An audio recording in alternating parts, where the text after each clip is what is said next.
প্রবাসী বাংলাদেশি কর্মীদের জন্য সাশ্রয়ী ভাড়ায় দেশে যাতায়াতের সুযোগ নিশ্চিত করতে একটি যুগান্তকারী উদ্যোগ গ্রহণ করা হয়েছে। এখন থেকে মাত্র 20,000 টাকায় দেশে ফেরার সুযোগ পাবেন তারা। প্রবাসী কর্মীদের যাতায়াত সহজ ও সাশ্রয়ী করতে বিশেষ এই উদ্যোগ নিয়েছে সরকার।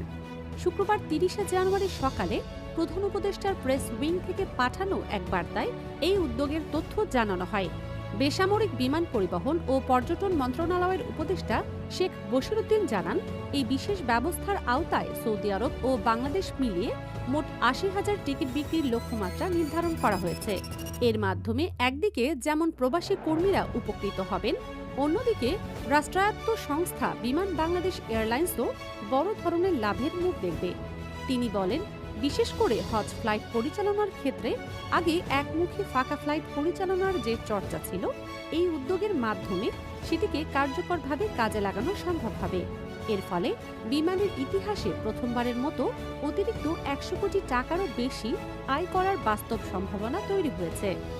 তিনি জানান, এই বিশেষ ব্যবস্থায় মদিনা ঢাকা ও জেদ্দা ঢাকা রুটে একমুখে সর্বনিম্ন ভাড়া নির্ধারণ করা হয়েছে 20,500 টাকা, আর মদিনা ঢাকা মদিনা এবং জেদ্দা ঢাকা জেদ্দা রুটে রিটার্ন টিকিটের সর্বনিম্ন ভাড়া 42,000 টাকা।